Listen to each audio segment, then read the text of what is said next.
Thanksgiving was supposed to be the one night of the year when I felt safe walking back into my parents' house. A long table, warm food, familiar faces at least, that was the illusion. What I didn't expect was my father standing up in front of everyone, his voice sharp enough to cut through the room, and saying, "You're a useless failure." The words landed harder than the silence that followed. My mother stared at her plate. My sister hid a smile behind her wine glass. Then my dad pointed at the door and yelled, "If you can't get your life together, go live in the streets." I didn't argue. I didn't cry. I smiled. Because while they were convinced I had destroyed my future, they had no idea I earned $27 million a year. They didn't know that every insult, every judgment at that table, was based on a story they'd invented about me. So I picked up my coat, wished them a happy Thanksgiving, and walked out. 3 weeks later, the truth walked back in without me. Thanksgiving at my parents' house always followed the same script. The door opened to the smell of roasted turkey and cinnamon. The living room already filled with voices that sounded warm on the surface but sharp underneath. Hugs were exchanged, compliments rehearsed, and everything looked perfect if you didn't listen too closely. I arrived alone, as usual. No partner, no dramatic announcement. Just me and a bottle of wine I knew my mother would politely criticize later. "You didn't have to bring the cheap one?" she said with a tight smile, setting it aside like an afterthought. "It's from a small vineyard," I replied calmly. "I like it." She hummed, unconvinced, already scanning the driveway as if expecting someone more impressive to walk in behind me. The dining table was crowded with relatives I barely saw the rest of the year. Laughter bounced around the room, but it wasn't the kind that reached your eyes. It was performative Thanksgiving laughter. My father, Robert, sat at the head of the table like a judge presiding over a courtroom, napkin folded perfectly, posture stiff, already irritated before anyone had said a word. And then there was my sister, Emily. Emily arrived late, of course. She always did. The room shifted the moment she walked in, dressed impeccably, confidence polished and ready to be admired. "There she is," my father said proudly. "Working late again?" Emily smiled. "Someone has to pay the bills," she joked, her eyes flicking toward me for just a second too long. Dinner began with harmless questions that weren't harmless at all. "So, Harper," my aunt asked, leaning forward, "are you still doing that thing online?" "That thing. Not my company. Not my work. Just that thing." "Yes," I said evenly. "I'm still doing it."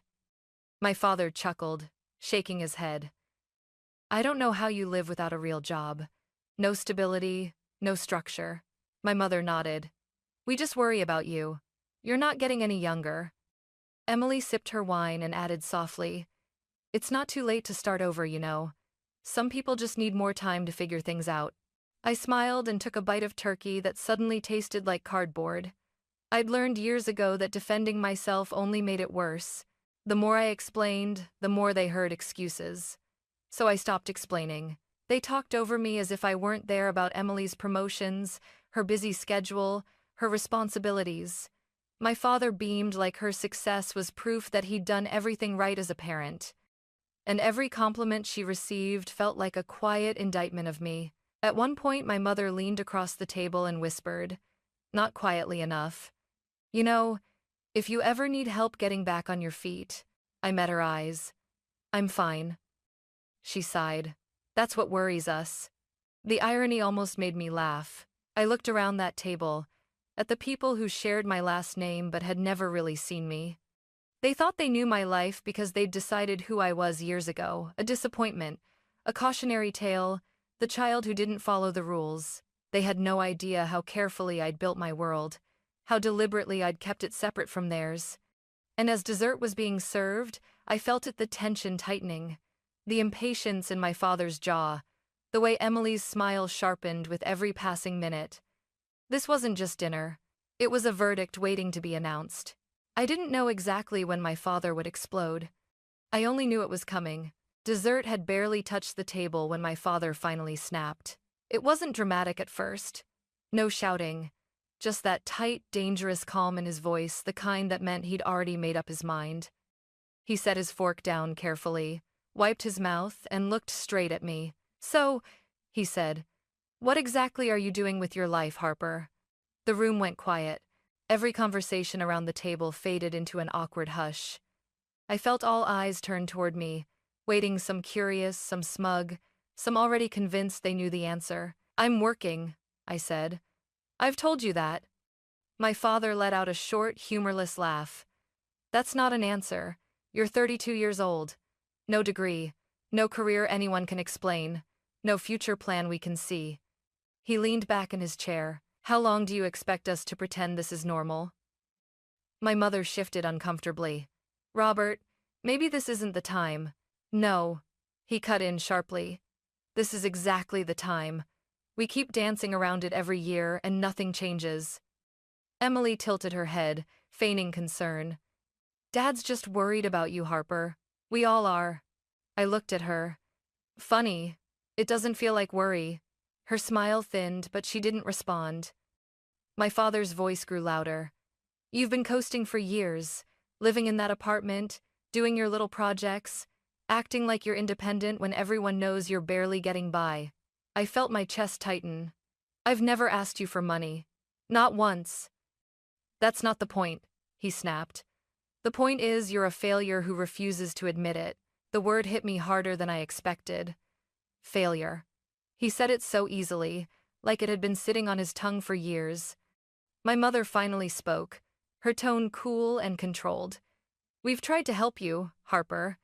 But you don't listen. You don't take advice. You don't respect the values we raised you with." "What values?" I asked quietly. "Judging people by appearances?" That did it. My father stood up so abruptly his chair scraped loudly against the floor. "Enough." He pointed toward the front door. "If you're so determined to live like this, then do it somewhere else." No one moved. No one defended me. "Go live in the streets," he yelled. "Maybe then you'll finally learn how the real world works." The silence afterward was deafening. I could hear my own heartbeat, slow and steady, almost detached. Emily stared into her glass. My mother folded her napkin like this was just another uncomfortable moment to clean up later. I waited for something, an apology, a pause, even a hint of doubt. It never came. So I stood up. "I hope you all enjoy the rest of Thanksgiving," I said calmly, my voice steadier than I felt. "Truly," my father scoffed. "Don't be dramatic." I picked up my coat and met his eyes. "This isn't drama. This is your choice." As I walked toward the door, I didn't feel angry. I felt clear, like something had finally been said out loud that could never be taken back. They thought they'd just taught me a lesson. What they didn't know was that this moment, this public rejection, this humiliation was the last piece they needed to hand me something far more powerful than their approval, and I walked out before they could say another word. The cold air outside hit my face the moment the door shut behind me. It was late November, the kind of cold that seeps through your coat and settles into your bones, but I barely noticed it. I stood on the porch for a second longer than necessary, listening. No footsteps followed me. No one called my name. Inside, Thanksgiving continued without me. I walked to my car slowly, my movements deliberate, as if I were afraid that if I rushed, everything I was holding together would spill out. When I sat behind the wheel, I rested my forehead against it for a moment, not because I was crying, but because I needed to breathe. I checked my phone. Nothing. No message from my mother asking if I was okay. No text from Emily pretending to smooth things over. Not even an angry follow-up from my father. It was as if the second I stepped outside, I stopped existing. I drove away from the house I grew up in, the windows glowing warmly behind me, and felt something unfamiliar settle in my chest. Not heartbreak, not rage, detachment. The first week after Thanksgiving passed in a strange quiet. I went back to my routine early mornings, meetings, flights booked at the last minute, numbers and contracts that demanded precision. My life moved forward exactly as it always had. Efficient, controlled. My family apparently assumed it had collapsed. I started hearing about it through other people. Casual comments slipped into conversations. A vague tone of pity. "I heard you're going through a rough patch. a distant cousin said on the phone. Another asked carefully, "Are you managing okay?" That was when Jacob called. "You good?" he asked, skipping any pretense. "I'm fine," I said. He hesitated. "Your parents are telling people you left because you couldn't handle the truth, that you're struggling." I closed my eyes and leaned back in my chair, staring up at the ceiling of my apartment. Floor-to-ceiling windows, city lights stretching endlessly below me, a space they had never seen and never been invited into. "What exactly are they saying?" I asked. "That you don't really have work, that you're embarrassed, that you'll come back once reality hits." I almost laughed. They weren't just rewriting what happened at Thanksgiving. They were rewriting me, turning my silence into evidence of failure, my absence into proof that they'd been right all along. For a brief moment, I considered correcting the story, sending a message, making one phone call that would shut everything down. But then I realized something. They wanted a reaction. They wanted me defensive, desperate, small. So I gave them nothing. No calls, no explanations, no attempts to clear my name. Instead, I let them talk. Because every false story they told, every smug assumption they made, was quietly building towards something they didn't see coming. And the more comfortable they felt with their version of me, the harder the truth would hit when it finally arrived. They thought they'd thrown me out into nothing. What they didn't realize was that I was standing firmly in a life they had never been allowed to enter, and I had all the time in the world to decide how and when to let the truth speak for itself. By the second week after Thanksgiving, the silence broke, but not in the way I expected. My mother was the first to reach out. Her name lit up my phone in the middle of a Tuesday afternoon, right between two calls with my legal team. I watched it ring for a moment before answering, already knowing the tone she would use. "Harper," she said brightly, as if nothing had happened. "I was just thinking about you." I almost smiled. "I'm sure," I replied. There was a pause, brief but telling. Then she continued, her voice slipping into that familiar blend of sweetness and authority. "Your father and I are reorganizing the house. There's some heavy furniture that needs moving this weekend. I thought you might have time since, well, you're not exactly tied down." Not an apology, not concern, an assumption. "I'm busy," I said calmly. "With what?" she asked, the question light, dismissive. "Work." She laughed softly. "Of course, that little online thing." Then, lowering her voice, she added, "You know, Harper, family is important. One day you may need us. It's not wise to burn bridges." I felt something shift inside me, not anger, but clarity. "You already burned it," I said. "I just stopped standing in the smoke." She exhaled sharply. "You're being dramatic." "No," I replied. "I'm being honest." I ended the call before she could respond. Later that evening, Emily made her move. She didn't call. She never did when she wanted to feel superior. Instead, she posted a photo on social media, a perfectly staged dinner, candlelight, a caption about gratitude and resilience, and buried in the comments, a reply to a mutual acquaintance who asked how I was doing. "Harper's just going through a phase. Some people take longer to grow up." Jacob sent me a screenshot with a single line underneath. "I thought you should see this." I stared at the words longer than I should have, not because they hurt, but because they confirmed something I'd been avoiding. They didn't just want me gone. They wanted me diminished. As long as I stayed quiet, they could control the narrative. They could keep me frozen in the role they'd assigned. The failure, the warning, the example of what not to become. And in their minds, that gave them power. That night, I made my decision. Not to confront them. Not yet. But to protect myself completely. The next morning, I sat down with my attorney and my financial advisor. We went through everything: accounts, assets, access points I'd never bothered to close because I hadn't thought I needed to, joint remnants from years ago, old permissions, weak links. "We lock it all down," I said. "Everything. No more assumptions, no more openings."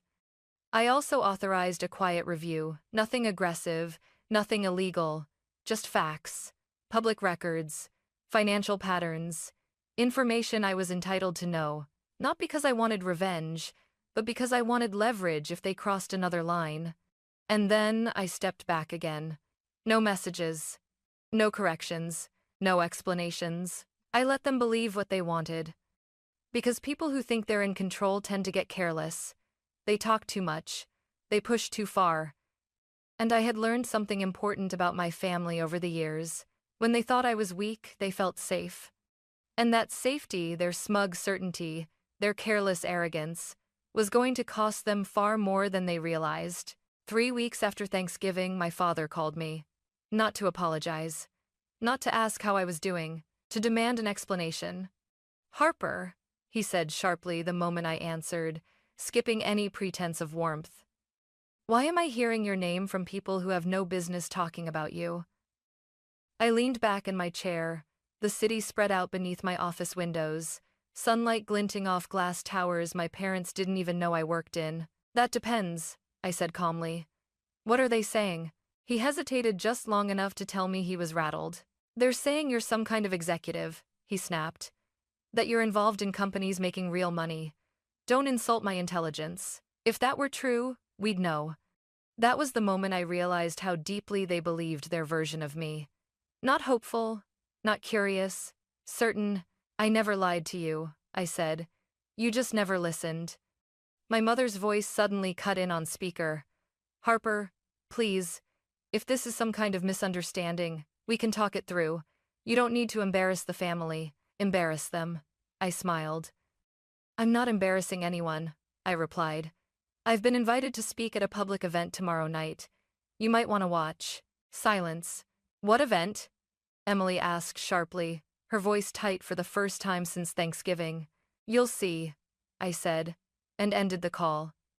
The next evening, the room was full. Investors, executives, journalists. A clean, professional space where my name was printed clearly on the program. Harper Williams, founder and managing partner.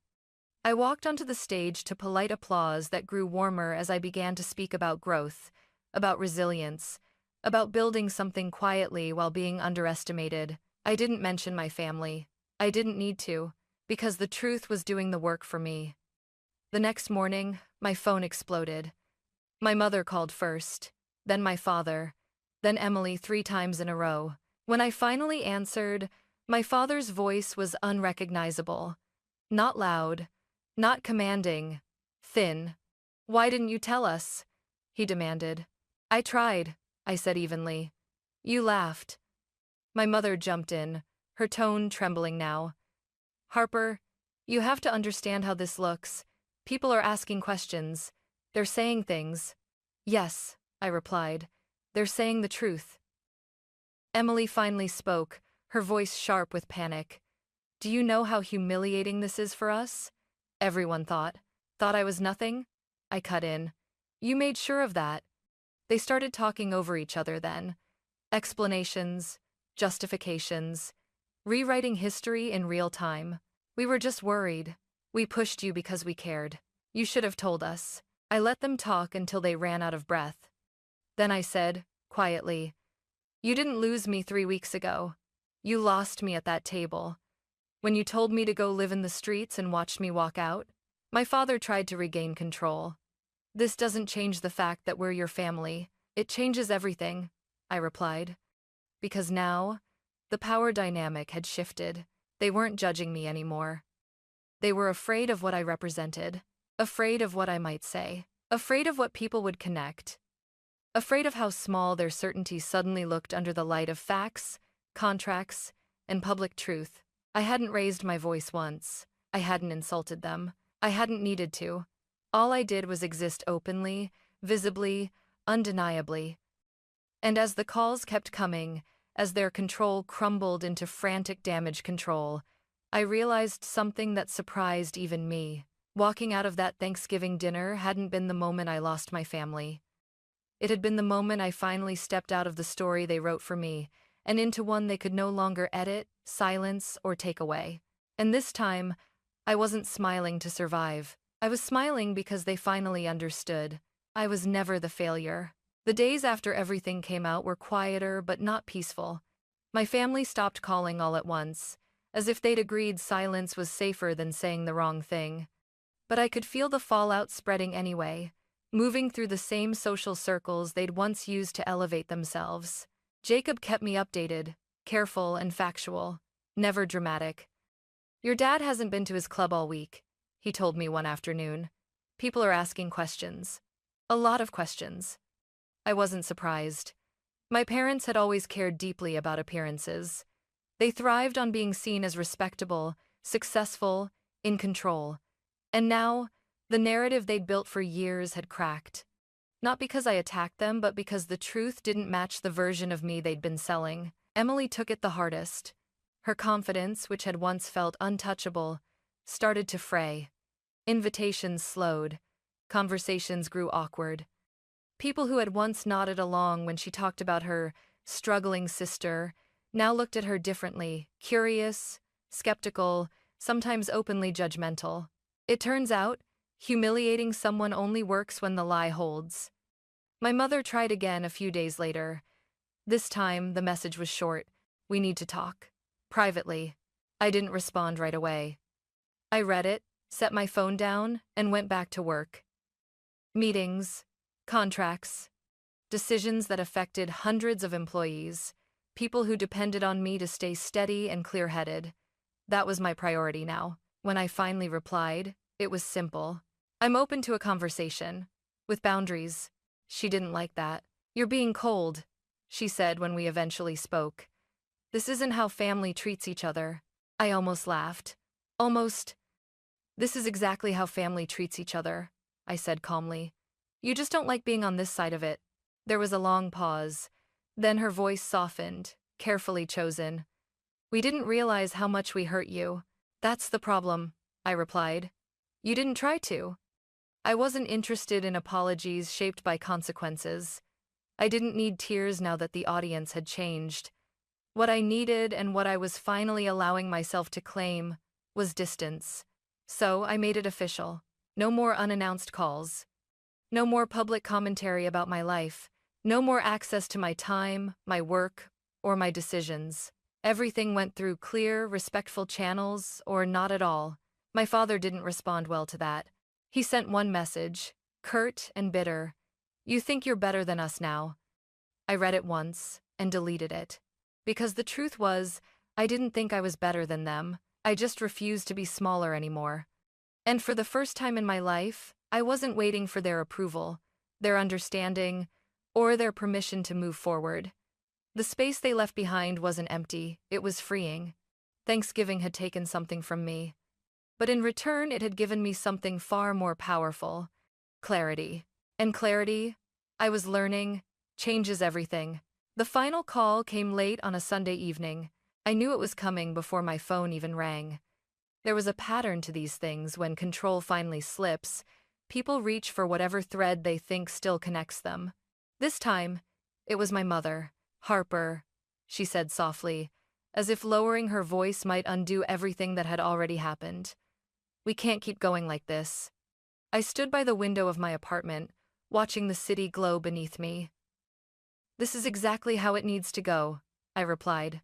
She inhaled sharply. "Your father is struggling. Emily is upset. People are talking. We're still a family." There it was. The word they always used when they wanted something. "Being family," I said carefully, "doesn't mean I accept being diminished." "That's not what we meant," she insisted. "We were trying to motivate you, to protect you." I closed my eyes for a moment. "You protected your image, not me." She didn't deny it. Instead, her voice wavered. "What do you want from us?"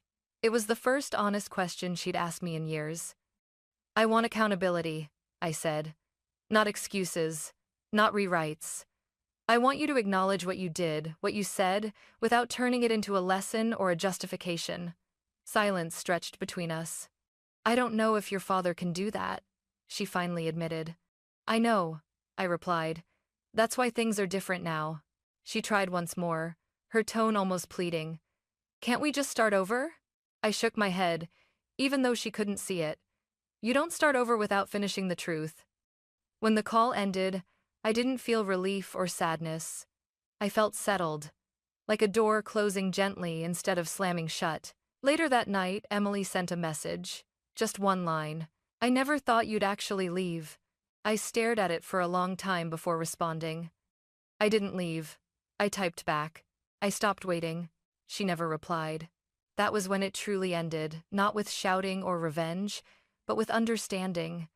The kind that doesn't ask for permission and doesn't need agreement. I had said everything I needed to say. And for the first time, I didn't feel the urge to explain myself to anyone at all. The call came a few days later, late enough that I knew it wasn't casual. It was my father this time. I almost didn't answer. Part of me wondered if this was another attempt to regain control, another speech dressed up as concern. But I picked up anyway, if only to hear how he would frame it now. "Harper," he said, his voice quieter than I'd ever heard it. Not gentle, just stripped of authority. "We need to talk." "I'm listening," I replied. He cleared his throat. "This has gone far enough. You made your point. People know you're successful.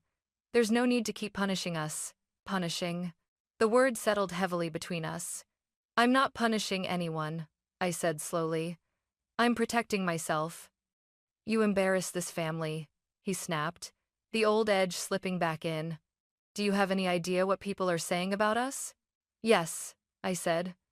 For once, they're not lying. There, it was the truth he still couldn't face. He wasn't upset because I'd been hurt. He was upset because the version of me he'd controlled no longer existed. "We raised you," he said sharply. "You owe us respect." I felt a familiar pressure in my chest, but it didn't overwhelm me this time. It passed. "Respect isn't something you can demand after telling your daughter to go live in the streets," I replied. "You don't get to erase that just because the outcome didn't go your way." He was quiet for a long moment. Then, more softly, "So what now?" That question mattered. It wasn't a demand. It wasn't a threat. "This," I said. "Distance. Boundaries.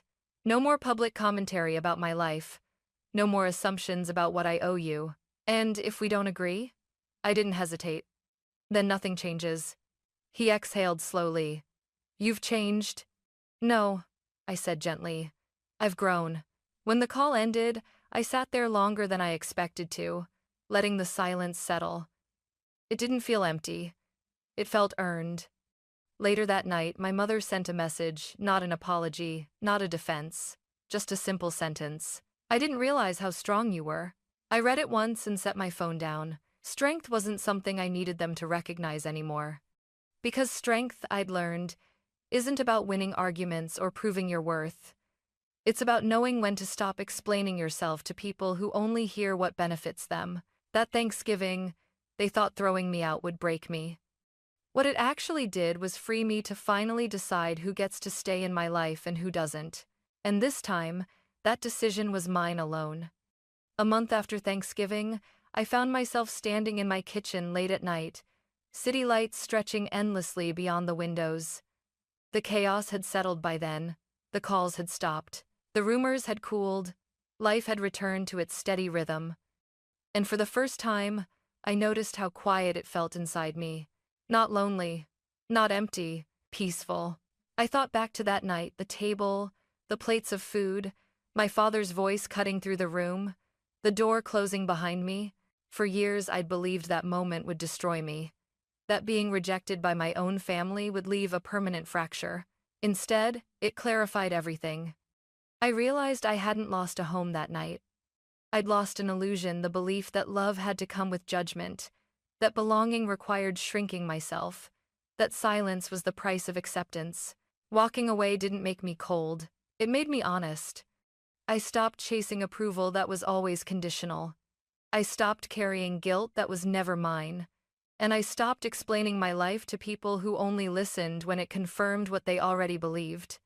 What I built my career, my independence, my sense of self, was never about proving them wrong. It was about proving to myself that I could survive without their validation. And I did. Thanksgiving comes around every year. The table looks different now. Smaller, quieter, filled only with people who don't ask me to be less than I am. If there's one thing I learned, it's this. Being told to go live in the streets didn't end my story.